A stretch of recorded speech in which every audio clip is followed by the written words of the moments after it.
Hello, this is Jane Goodall. In Taiwan, there's a wonderful animal sanctuary run by Sean McCormack. His crew has rescued and rehomed hundreds of unwanted pets and wildlife over the years. This sanctuary is more than just a shelter. It's a healthy rehab and home for 550 animals. But in order to meet their needs, there's a desperate need now to move to a larger space. And of course, moving all the animals and constructing their new home is expensive.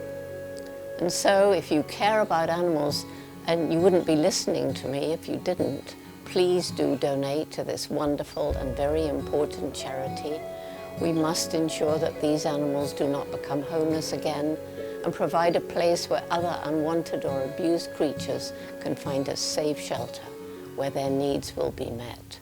So please help.